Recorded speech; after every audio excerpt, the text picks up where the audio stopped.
guys, so today I am going to discuss the activity 1.1 from the chapter Nutrition in Plants, and rest of the topic like mode of nutrition in plants as well as photosynthesis. All these topics I have already discussed in my previous videos. So in this video I'm going to discuss only activity 1.1. So let's begin. So in this activity what it is saying, take two potted plants of the same kind. अब यहाँ पे आपको क्या करना है, आपको two potted plants लेना. You have to take the two potted plants of the same kind, keep one in dark or in a black box for 72 hours and other in sunlight. So you have to keep the one plant in dark as well as the other plant in the sunlight. ठीक है, दूसरा plant आपको कहाँ पे रखना है, sunlight में रखना है. इस एक्टिविटी से हमें क्या टेस्ट करना है, टेस्ट हमें क्या करना, आयोडीन टेस्ट करना है. हमें कैसे पता चलेगा कि लीफ में आयोडीन है. गाइस मैं आपको एक चीज़ और बताना चाहती हूँ कि मेरे और भी प्रीवियस वीडियोज़ है जिसमें मैंने fat test, test of fat, test of iodine, protein, ये सारे टेस्ट मैंने डिस्कस कर रखा है. अगर आपको डिटेल चाहिए तो मेरे आप उस वीडियो पे जाके देख सकते हैं. ठीक है, तो इसमें क्या है, perform iodine test with the leaf of both the plants as you did in class 6. अब यहाँ पे हमें बोथ द लीव्स से टेस्ट करना है, यानी कि उस पॉटेड प्लांट की लीफ से जो कि डार्क में था एज वेल एज दूसरा प्लांट जो कि हमारा सनलाइट में है, उसमें हमें आयोडीन टेस्ट करना है. ठीक है, तो ये सारा टेस्ट मैंने अपने प्रीवियस वीडियो में डिस्कस कर रखा है, आप वहाँ से जाके देख सकते हैं. रिकॉर्ड योर रिजल्ट, और क्या है, आप अपना रिजल्ट को रिकॉर्ड करिए. Not leave the pot which was earlier kept in the dark in the sunlight for 3-4 days and perform the iodine test again on its leaf. अब क्या बोल रहा है, जो प्लांट आपने डार्क में रखा था, अब उस प्लांट को आप क्या करेंगे, 3-4 डेज के लिए सनलाइट में रखेंगे और फिर उसकी लीफ में आप आयोडीन टेस्ट करेंगे. Record your observations in your notebook, और फिर आप अपना ऑब्जर्वेशंस को क्या करेंगे, रिकॉर्ड करेंगे. ऑलराइट, गाइस हम लोग आयोडीन टेस्ट क्यों करते हैं, why we do iodine test, हम लोग क्यों करते हैं, to indicate the presence of starch in the leaf. ठीक है, हमें इससे ये पता चलेगा कि लीफ में स्टार्च है कि नहीं है. ओके, अब ये हम कैसे करेंगे, ये मैं आपको एक रफ आइडिया बता देती हूँ. मे बी आप लोग को क्लास में मैम कराए. आप इसको किस तरीके से करते हैं, ये आप चाहे तो मेरे उस वीडियो में जा सकते हैं. यहाँ पर मैं आपको एक ब्रीफली आइडिया देना चाहती हूँ. आपको क्या करना है, घर पे कुछ नहीं करना है. मे बी आपकी मैम जो है आपको क्लास में करवाएंगी. आपको कैसे ये टेस्ट कराया जाता है, एक बीकर में अल्कोहल डाल दिया जाता है और उसमें लीफ डाल करके उसको बॉईल करते हैं. बॉईल करने से क्या होता है, जितना भी क्लोरोफिल है, क्लोरोफिल मीन्स ग्रीन पिगमेंट जो होता है हमारी लीफ का, वो क्या होगा, सारा निकल जाएगा. आफ्टर डैट उसमें आपको क्या करना है, 2 ड्रॉप्स ऑफ आयोडीन सॉल्यूशन डालते हैं. तो जैसे ही हम 2 ड्रॉप्स ऑफ आयोडीन सॉल्यूशन डालते हैं, उससे क्या होता है, हमारा जो लीफ का कलर है वो ब्लू कलर का हो जाता है. Okay, so that indicates the presence of starch. तो इससे हमें पता चल जाता है कि स्टार्च, ये लीफ में स्टार्च है, यानी कि लीफ में फोटोसिंथेसिस हुआ है. ठीक है, जब फोटोसिंथेसिस होता है, हम लोग ने पढ़ा था फोटोसिंथेसिस में कि जब फोटोसिंथेसिस होता है उसके एंड प्रोडक्ट क्या होता है, कार्बोहाइड्रेट और ऑक्सीजन क्या होता है, रिलीज हो जाता है. तो कार्बोहाइड्रेट क्या है हमारा, स्टार्च ही तो है. ठीक है, तो इससे हमें पता चलता है कि इस लीफ में स्टार्च है. तो यानी कि ग्रीन लीफ का आपने ये टेस्ट किया. अगर आप ये चाहते हैं कि कोई येलो लीफ है, उसमें फोटोसिंथेसिस हुआ है कि नहीं हुआ है, तो आप इसी तरीके से एक्सपेरिमेंट को परफॉर्म करके देख सकते हैं. अगर लीफ आपकी ब्लू टर्न हो जाती है, ठीक है, आयोडीन सॉल्यूशन ने, दैट मीन्स उस लीफ में फोटोसिंथेसिस हुआ है. और अगर कोई कलर चेंज नहीं हुआ है, दैट मीन्स लीफ में क्या है, उस येलो लीफ में फोटोसिंथेसिस नहीं हुआ है. तो इससे हमें पता चल जाता है कि ग्रीन लीफ में क्या होता है, फोटोसिंथेसिस होता है. ऑलराइट, आई होप सो आपको ये इतना क्लियर हो गया होगा. Now we will move ahead.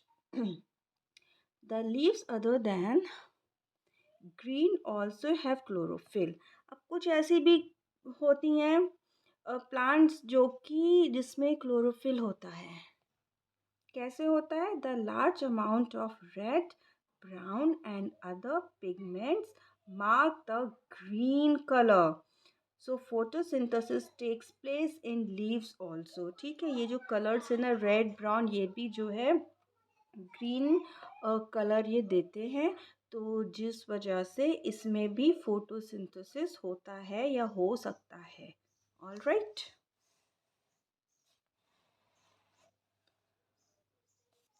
So next है हमारा, you often see slimy green patches in ponds or stagnant water bodies.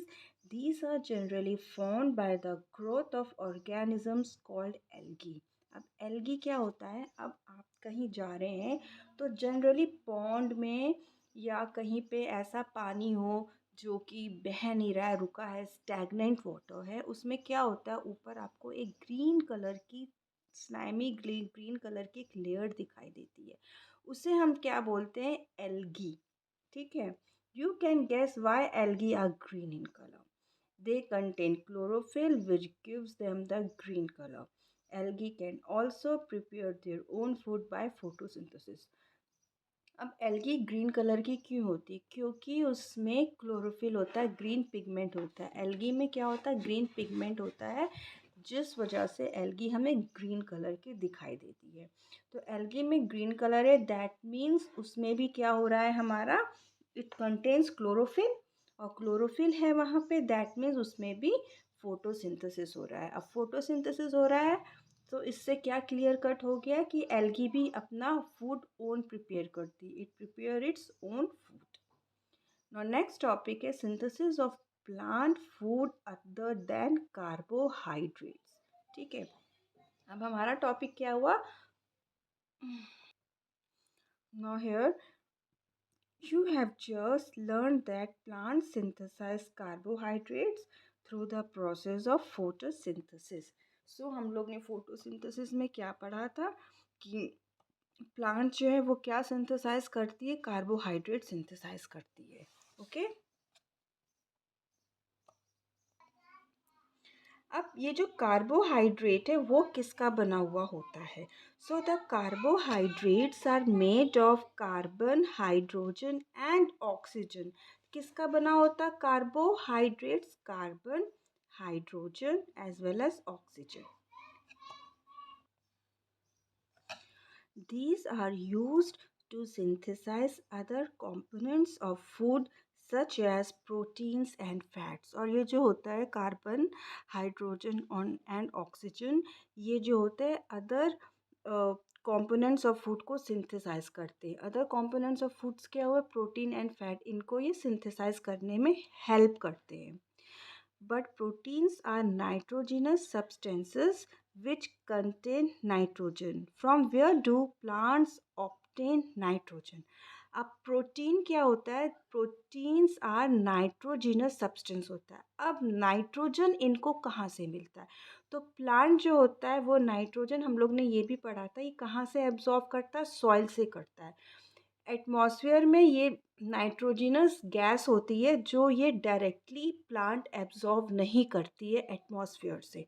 ठीक है, ये सॉइल में क्या होता है, ऐसे कुछ बैक्टीरियाज होते हैं जो नाइट्रोजिनस गैस को सॉल्युबल कर देते हैं, सॉल्युबल फॉर्म में कर देते हैं। ठीक है, और फिर उसको जो है हमारा ये प्लांट की जो रूट है वो सॉइल के थ्रू नाइट्रोजन को एब्जॉर्ब करती है। ओके, ये डायरेक्टली गैसेस फॉर्म में एब्जॉर्ब नहीं करते हैं, एयर से एब्जॉर्ब नहीं करते, ये सॉल्युबल फॉर्म में नाइट्रोजन को एब्जॉर्ब करते हैं।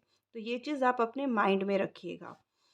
Recall that nitrogen is present in abundance in gases form in the air। देखिए, एयर में नाइट्रोजन बहुत पाया जाता है इन द गैसेस फॉर्म में। However plants can not absorb nitrogen in this form. तो गैसेस फॉर्म में प्लांट्स जो है वो नाइट्रोजन को एब्सॉर्ब नहीं करती है।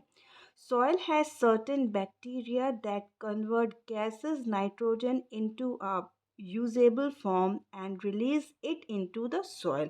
तो जो हमारे जो कुछ बैक्टीरियाज होते हैं वो गैसेस नाइट्रोजन को यूजेबल में या सॉल्युबल फॉर्म में उसको जो है एब्जॉर्ब और कन्वर्ट कर देती है। ठीक है। These are absorb by the plants along with water.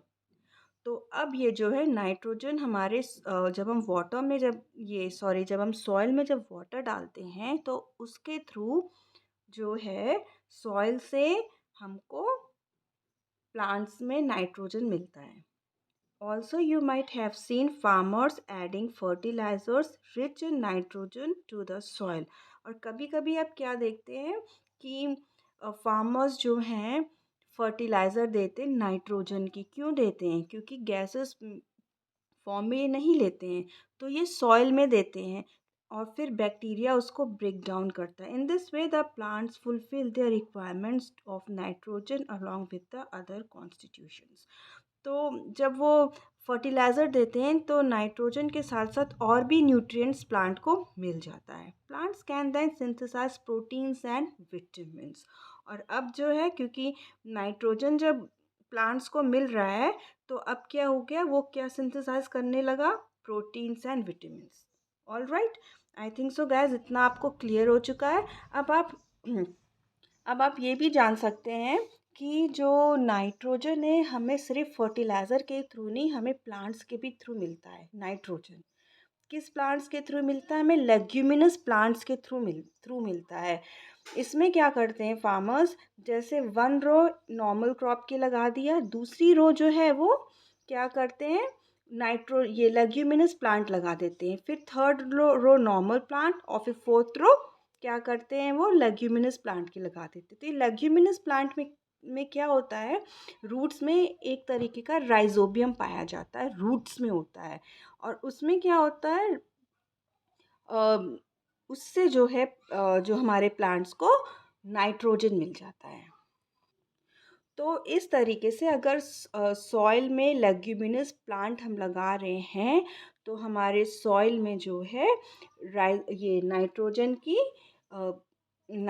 जो है वो आ जाता है।